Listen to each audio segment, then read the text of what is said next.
Very good morning, students. See, this is your chapter 2, Internet Services and Mobile Technologies. In the first chapter, you have learned the different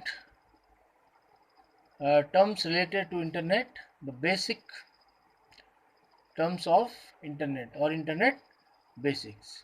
So, here you will understand the Internet services and mobile technologies. Internet services means internet पे आपको क्या क्या services सेवाएं प्राप्त होती हैं, वो इस चैप्टर में आपने जानना है। सबसे पहले वेब सर्विसेज या इंटरनेट सर्विसेज क्या होती हैं। Web services are the software based services that take place when two electronic devices connected via internet communicate over www http world wide web www world wide web और http hypertext transfer protocol. जब network पे दो या दो से ज़्यादा devices एक दूसरे से कम्युनिकेट करती हैं, है ना, सॉफ्टवेयर के थ्रू, तो इस तरह से जो आपको सर्विसेज मिलती हैं वो सारी वेब सर्विसेज के अंदर आते हैं। उसके बाद दूसरा टर्म है इसमें नेट सर्फिंग। क्या होता है? Exploring the web is known as net surfing. Simply अगर आप नेट पे काम कर रहे हैं, एक्सप्लोर कर रहे हैं उसको, you are going through that, then exploration of the net is known as net surfing. Downloading, making the copy of requested web page और फाइल और document on your local computer is called downloading. आपने net से कोई file अपने computer पे ले ली, copy कर लिया उसको, वो जो है डाउनलोडिंग हो गया। बहुत सारी चीज़ें आप करते हैं डाउनलोड, तो दैट इज कॉल्ड डाउनलोडिंग।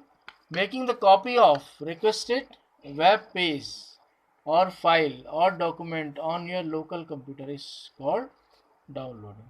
उसके बाद कुछ इंटरेस्टिंग नेटवर्क साइट्स हैं जिनके थ्रू आप बहुत इंपॉर्टेंट इंफॉर्मेशन, एजुकेशन से रिलेटेड इंफॉर्मेशन आप प्राप्त कर सकते हैं, बशर्ते आपका इंटरेस्ट होना चाहिए। Some interesting sites to visit. एक साइट है www.bbc.co.uk education levels Z4KW2HV। BBC site है ये, it is dedicated to school education. School education के लिए ये समर्पित है। इस पे स्कूल एजुकेशन से रिलेटेड पूरी इंफॉर्मेशन है bbc.co.uk पे। दूसरी वेबसाइट है www.codeacademy.com। ये कोडिंग साइट है। कोडिंग साइट जो प्रोग्रामिंग आप कंप्यूटर में करते हैं उसके लिए जो आप कोड्स लिखते हैं, ये आपको वो सिखाएगी। तीसरी साइट है thimblemozilla.org, teachers kids to write the web. Web page कैसे लिखना है ये बच्चों को सिखाएगी ये वाली साइट। This is thimble.mozilla.org। उसके बाद नेक्स्ट पेज पे चलते हैं। सी,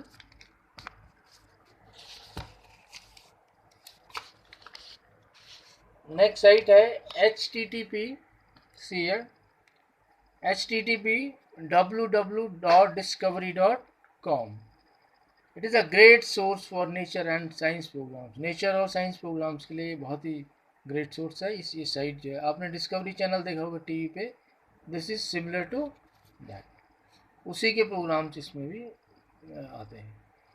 तीसरा, पांचवा है http://www.nationalgeographic.com। ये भी उसी तरह की साइट है। It also a great source of nature and science programme. Great source of nature and science programme. National Geographic channel भी आता था एक टीवी पे, अब भी आता होगा। This is nationalgeographic.com। उसके बाद एक बहुत ही इंपॉर्टेंट सर्विस जो आपको नेट पे मिलती है वो है ईमेल, इलेक्ट्रॉनिक मेल। किसी भी साइट के अंदर आप ईमेल फैसिलिटी चेक कर सकते हैं। So email stands for electronic mail. It is the most widely used tool to send messages electronically, that is through computers। computers के थ्रू इलेक्ट्रॉनिकली जो है आप जो लेटर सेंड करते हैं, जो मेल, जो मैसेज सेंड करते हैं, वो उसी को इलेक्ट्रॉनिक मेल कहते हैं। This is done on a network. इसके लिए नेटवर्क होना जरूरी है। आप नेटवर्क में साइट को खोलेंगे, साइट के अंदर जो ईमेल फैसिलिटी दे रखी है उसको चेक करके आप वहाँ से पहले अपना ईमेल अकाउंट क्रिएट करते हैं और उसके बाद आप कहीं भी वर्ल्ड के किसी भी कोने में विद इन सेकेंड्स आप मेल सेंड कर सकते हैं। तो ये बहुत अच्छी फैसिलिटी है आज की डेट में और ये बहुत ही इम्पोर्टेंट फैसिलिटी प्रूव हुई है इंटरनेट पे। इसके बेनिफिट्स क्या हैं? Advantages of email. पहली बात है ये लो कॉस्ट है, मतलब इसकी कॉस्ट बहुत कम आती है क्योंकि जो इंटरनेट चलाने की कॉस्ट होती है उसी के अंदर ये इंक्लूड होता है। इसकी स्पीड बहुत गजब है, इसमें विद इन सेकेंड्स आप लेटर भेज सकते हैं, मैसेज पूरा आपका चला जाता है। वैसे वेस्ट रिडक्शन, वेस्ट रिडक्शन नहीं होता है, पेपर की कोई ज़रूरत नहीं है, ये इलेक्ट्रॉनिकली जो है ये जाता है। ईज़ ऑफ यूज़ करने के लिए बहुत आसान है। रिकॉर्ड इसमें मेंटेन रहता है और इसको आप पेशेंस कर सकते हैं, धैर्य के साथ भी काम कर सकते हैं आप। Limitations of email. ईमेल की लिमिटेशंस क्या है? हार्डवेयर रिक्वायरमेंट चाहिए होगा आपको। अगर आपको चिट्ठी लिखनी है तो आपको एक पेपर और एक पेन चाहिए, लेकिन अगर आपको ईमेल भेजना होगा तो उसके लिए आप पूरा सिस्टम चाहिए, पूरा हार्डवेयर चाहिए, उसके अंदर नेटवर्क और इंटरनेट चाहिए। दूसरी बात क्या है कि इम्परमानेंट है, अगर किसी ने आपको मेल डिलीट कर दिया तो वो गया, तो इसलिए ये इम्परमानेंट है। तीसरा क्या है? इट इज हेस्टी मीडियम, जल्दबाजी का मीडियम है ये, इसमें जो है फटाफट जो है सब काम होता है। हार्ड टू कन्वे इमोशंस, और इसके थ्रू आप इमोशंस को कन्वे करना मुश्किल होता है। जैसे आप चिट्ठी लिखते हैं, लेटर लिखते हैं, इसमें आप इमोशनली अटैच होकर के लिखते हैं, लेकिन मेल में इस तरह से थोड़ा मुश्किल से हो पाता है। तो ये इसकी लिमिटेशन है।